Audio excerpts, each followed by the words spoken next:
Hello, and welcome to Inspirational Focus. My name is Craig Klein, and I'm a deacon in the Episcopal Church. I'm joined today by Gary Haslop, and Gary is a U.S. military veteran who is also a chaplain with the VA Peer Mentor Program. In addition, he has quite a few licenses that he's garnered for being someone who does lay work within a parish or a church. And we're going to get right to it and talk to him about any number of things. So Gary, welcome. Thank you, Craig. Thank you very much. Appreciate you being here. So you were in the U.S. Navy from the late 60s to the early 70s? I'm a Vietnam veteran. I made 3 tours to Vietnam. And you're a member of both the Disabled American Veterans and the Vietnam Veterans of America. As well as the American Legion. Well, the American Legion. Mm-hmm. So I'm holding your bio here. Looks like you've lived in a lot of places, but primarily Ohio and California? Right. I grew up in Ohio, in Lorain County, actually. Okay. But the Navy took me to Long Beach, California. That was our home port. Okay. Home port for the battleship New Jersey, which was my primary ship. And I decided to stay. I liked California weather a lot. And I stayed in California for 45 years before coming back to Ohio. Okay. Understand. So tell me about being a VA peer mentor chaplain. Okay. Okay. Who are you mentoring and who are your peers? My peers are people chosen by the VA based on their background in caregiving. And the people that we are caring for are veterans who have difficult caregiving assignments in their homes. It could be a husband caring for a wife who's had a brain aneurysm. It could be a wife caring for a husband who has a traumatic brain injury, for example. ALS, we have several caregivers whose husbands have ALS. And it's a nationwide program. I wish I could quote you the exact numbers. There are something like 300 mentees, as we call them, and 100 and some mentors. I'm assigned 5 different people that I care for. Okay. And 3 of them in Minnesota, 6. 3 in Minnesota, 1 in New York, 1 in Indiana, and 1 in Texas.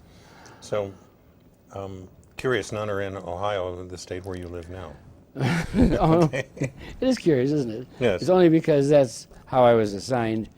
We are rolling out a program, however, nationwide, where the mentors will actually have direct contact with mentees so that they can actually go and sit down with them at the hospital or in their home or wherever. All right. Well, thank you for that. That's a unique program that I think many people really have no experience with or no contact with right now. But it sounds vital and it sounds important. It really is. And the people that I mentor to a person say that I'm like their long-lost brother, that I'm the person they can really talk to. And they'll call and talk to me on the phone, sometimes for several hours. Okay. That's terrific. You currently are a member of St. Paul's Church in Chillicothe, Ohio? St. Paul's, the Episcopal Church, yes, indeed. Okay. Could we see a shot of that church, that exterior, please? There we go. The building was constructed in 1834. The parish itself, which is the body of people that make up the congregation, the parish itself was founded in 1817. And this building is quite beautiful. You may have some shots here of some of the stained glass. Okay. That stained glass window that you're looking at, which is over the high altar, was created by the Tiffany Studios in New York in about 1890. So that's a genuine Tiffany stained glass window with the Favril glass that creates the special effect of the sky and the stars and all those. Yes. Let's hold on that for just a second. You mentioned it's above the high altar, and so for those of you watching, you can see both a low and a high altar, though it may be difficult to discern. The low altar has a white piece of cloth right in the middle of it, sitting in the center, and the high altar has 2 candles and a cross perched high atop, even further up. Right. And so we're looking at, what are these? Poinsettias. Poinsettias, so this is probably Christmas. Right. Okay. Yes. Okay, thanks for that. Yes. Okay. So you serve St. Paul's and you do so-called lay ministry work. Can you tell us a little bit about what you think of as lay ministry and how that speaks to your sensibilities? Sure.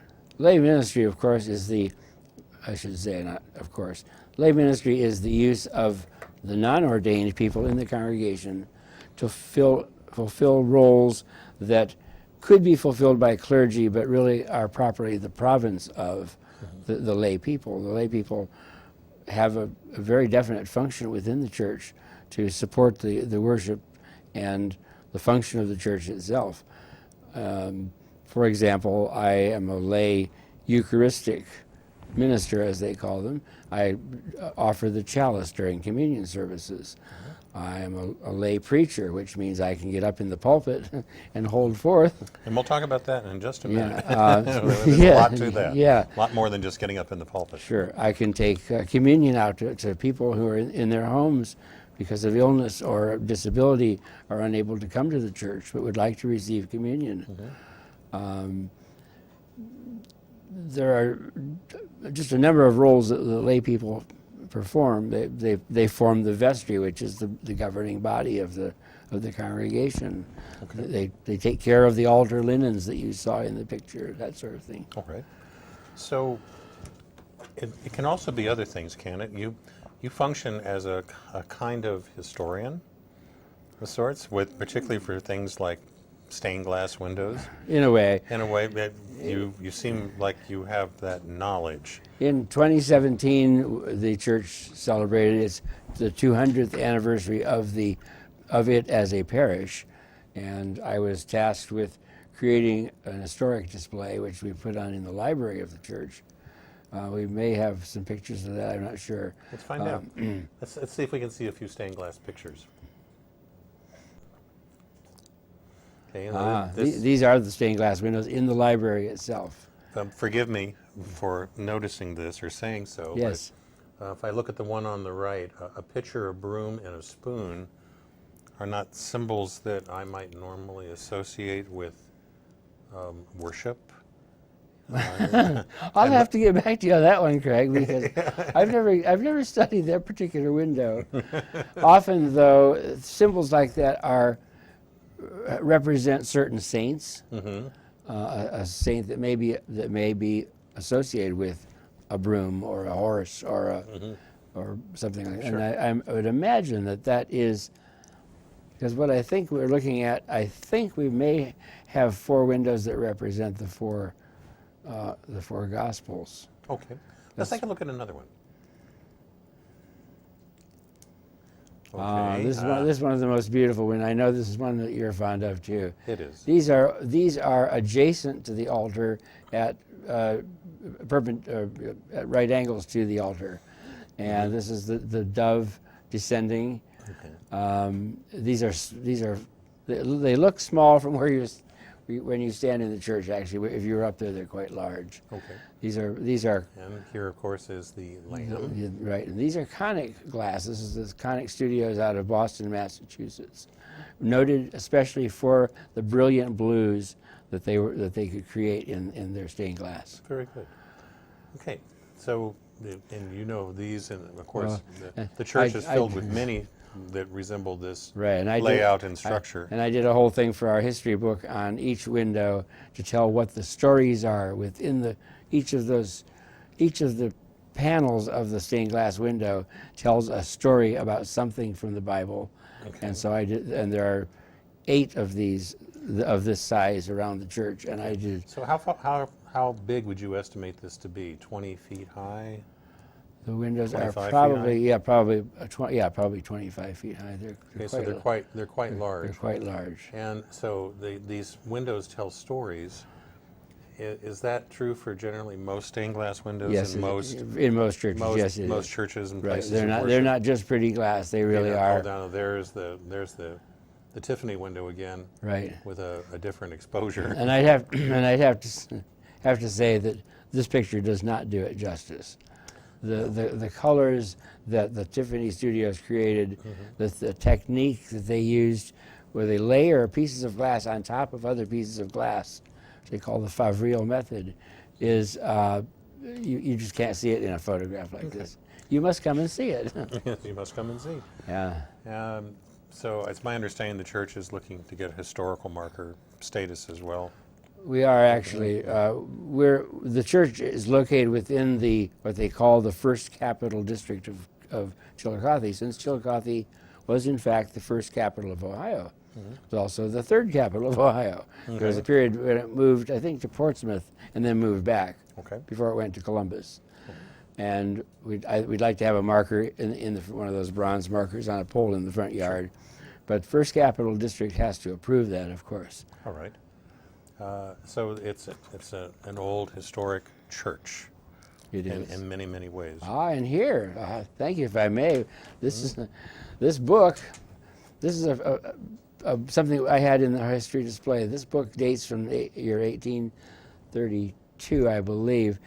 They asked the parishioners at the time to write in the book what they would contribute to the building of the new church, the church that you saw the exterior of. And this book is turned to the page where Thomas Worthington, who was 6th governor of Ohio, his son pledged to give the church 10,000 bricks to get the building of the church started. Okay. But so these are not dollar amounts necessarily. Some are dollar amounts, some are Some other are things. how many bricks? But he said 10,000 bricks at the kiln. So if the church really wanted the bricks, they'd have to go to the kiln to get them. I guess they did. They obviously did. So. He wasn't going to get them to the church, but it's a very historic piece of paper. So laity can take a pretty broad definition then, can it? It can be an interest in the physical structure of the worship space. It can be an interest in doing chaplain-like things. It can also involve some licensing for special ministry. And of course it can involve preaching as well. So let's take those kind of one at a time. Okay. So we've talked a lot about the stained glass and the building itself and even the number of bricks apparently that were originally used to make it. Right. So let's talk for a minute about things that you can be licensed to do. So in Episcopal Church structure, we have individual churches known as parishes. They may be organized as subsets of a larger whole, or it just may be that the diocese, a partial state or an entire statewide structure. So the diocese licenses people, you for example, to go and do certain things, such as take people communion. Okay? And so you do that, and you can do that anywhere within this diocese. Right. So just to make it a little bit clearer to the viewers, there are two Episcopal dioceses in Ohio: the Diocese of Southern Ohio and the Diocese of Ohio, right, which is headquartered in Cleveland. Ours is headquartered in Cincinnati. Each diocese then is under the direction of a bishop who is elected by the House of Bishops. And in our diocese there are 82 parishes, I believe, something like quite that. A few. Quite a few. Those are all individual little churches, and some of them are not so little. And to have a lay position such as a person to take communion to someone's home, they have to go through training. The training is done by the diocese, by the person that the diocese appoints to do that. And if you pass the course, then you get your license. Your license is good for a certain number of years, has to be renewed with additional training. Okay. There's a picture of a Eucharistic visitor license, by golly. There it is. That one has my name on it. This is Wow, certified at you. is it expired, Craig? A Can you confirmed read? adult communicant, okay. Right. So you're the Eucharistic visitor. This means you take I take communion. Communion I to take the people bread wherever and they may wine be. to people in their homes. And the service in the home is modeled on the service in the church. It includes prayers. It includes confession of sin. It includes a recap of the day's sermon, if that's appropriate. Bible readings. It's all of those things. It's to bring and what we say is, in the case of Eucharistic visitors, the service that we attended at the church is not complete until the people that are going to receive communion in their home have received. That's the end of the service, not when everybody walks out of the church. Interesting. So there obviously is a record-keeping system involved.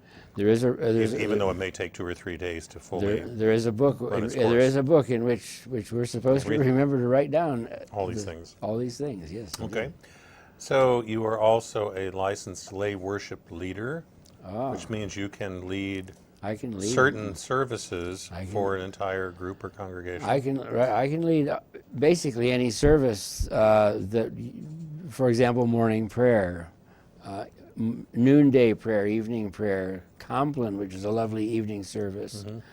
I predominantly would lead morning prayer, which is a full service without communion, for the benefit of the congregation when our priest is not available. Okay. So I'm going to get to preaching here in just a moment. Oh, yes. I'd like to remind everyone you are watching Inspirational Focus. I'm your host, Craig Klein. I'm a deacon in the Episcopal Church. My guest today is Mr. Gary Haslop, who is talking to us all things lay ministry and even some VA chaplaincy work. So we're going to pick up here now with just a couple of things. You're a licensed lay preacher? I am. Okay. So who licensed you for that? The diocese also? The diocese licenses me for that also, and that required a 2-year course of study. Oh my. Okay. Where you go to class once a month, and you have prepared yourself, and you stand in front of your class and you preach. Okay. And they all tell you what they think of your preaching. Okay. Which is, oddly enough, a little bit scary. I bet it is. Not so. I can get up in church and I can stand in the pulpit and preach, but standing in front of a group of 10 people, including my 2 professors, I found that a little off-putting. Well, it's been my experience that people, in the moment you're delivering inside of a church, don't usually give you feedback. They could. Good point. They don't usually give you feedback, but you're talking to your peers, in a controlled setting. Where you know that they're going to tell you what they think. Yes, they will. And I'm sure they will. Yeah. So let's take a look. Now, there's you. There I am. Okay. Golly. There you are, reading. I am reading, yes. During a service. Yeah. There you are again. Here we're offering communion to someone in a wheelchair. Someone in a wheelchair. Okay. There you are. Here I am sleeping. No. I know what's going on there. And here we are. This is a wonderful photograph. It looks like it's from a long time ago. It does, but in fact, I've only lived back in Ohio 10 years. But it's odd. I think no one else in the picture besides me is still alive. Oh my! We have a lot of old parishioners, older people in our parish. Sure. And that's you talking to someone. Okay.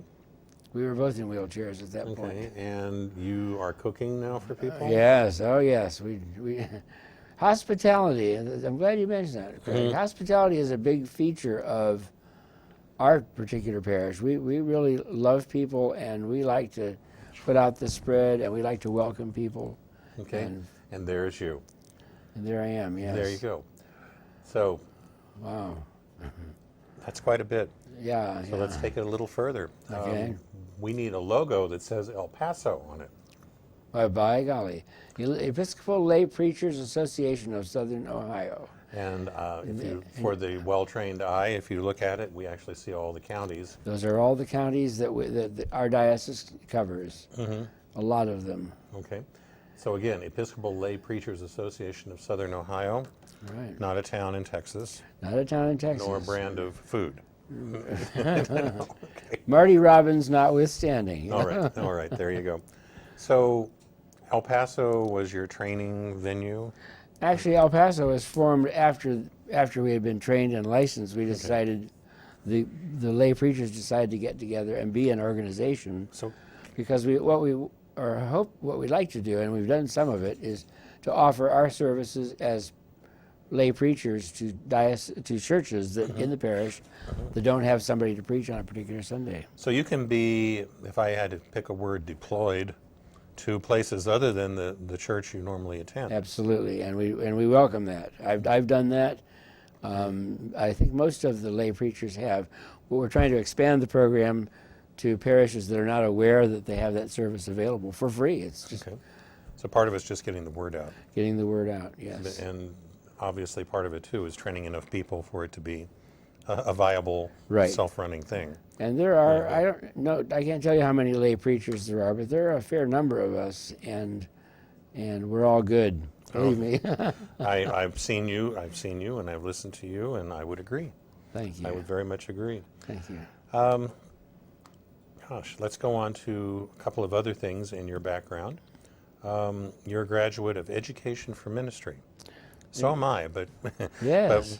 would you explain, please, what EFM is and what it does? Education for Ministry is a program put together by the University of the South in Sewanee, Tennessee, and it's a 4-year program. It's a 4-year academic program. You meet every single week for 4 scholastic years. You're off during the summer. So this would be some roughly equivalent to an MDiv. It's a Master of Divinity degree, Actually, or is it different? actually not.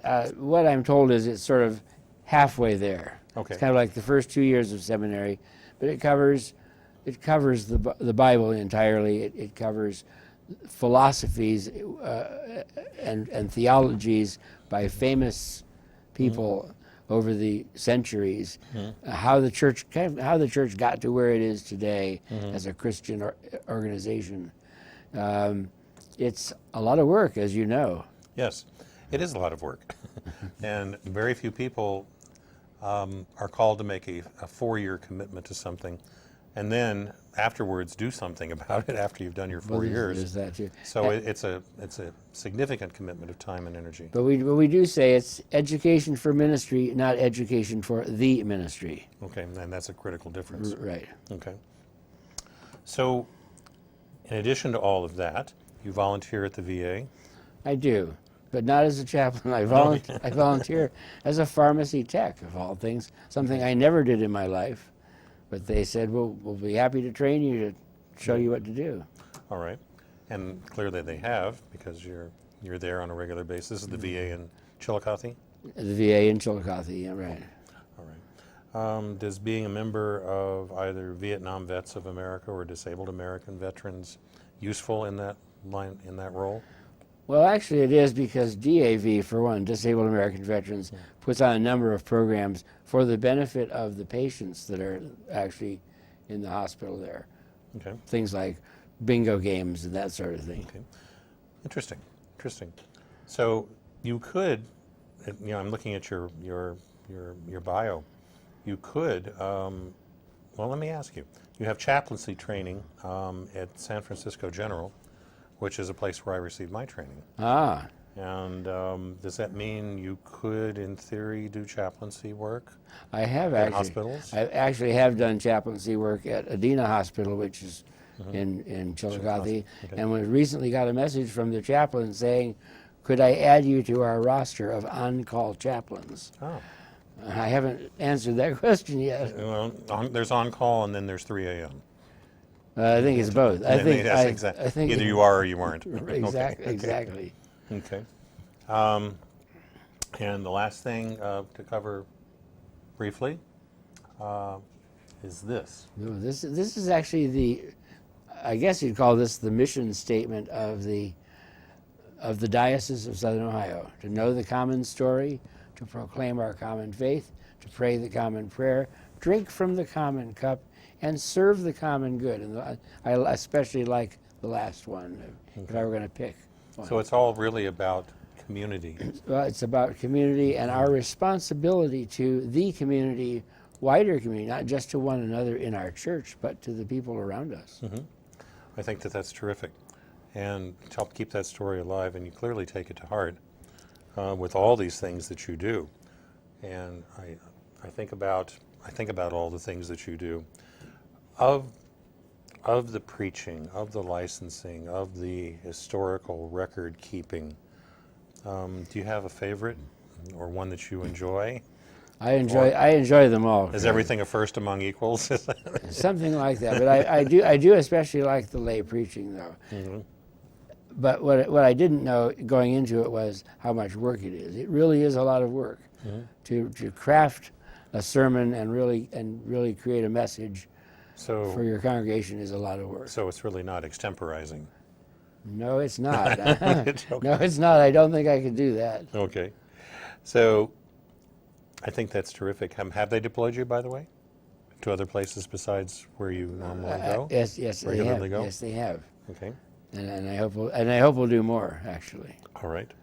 Trying to think if we have covered everything, and I think we have. I do see that you're an certified instructor for Stanford. Well, it's a standard university course called Chronic Disease Self-Management. They created the course. They created the training materials for the instructors, and you have to go through the instructor program, and you have to teach at least one course a year, or you have to go back and do the instructor training all over again. And so my license is alive and well. I've taught several times. Taught several times. Do you do that locally, or do you? That's done at the VA. At the VA. Okay. The VA does it under license. All right. They have a lot of things that they do under license. Very good. Very good. And last thing I want to note here before we start to say our goodbyes, your motto: if it's to be, it's up to me. That's how I've lived my life. I got that from my dad. My dad was a go-getter kind of guy.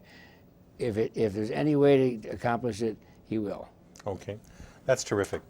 All right, Mr. Gary Haslop, trained in chaplaincy, trained in education for ministry, licensed as a Eucharistic minister, licensed as a Eucharistic visitor, licensed lay worship leader, licensed lay preacher, and certified for one specialty item from Stanford University. Seems like an awful lot. Plus historian. I do windows. And you do windows. Boy, do you do windows. Thank you so much for being with us. Thank you, Craig, very much. It's been a pleasure. You've been watching Inspirational Focus. I'm Craig Klein, a deacon in the Episcopal Church. Please join us next time.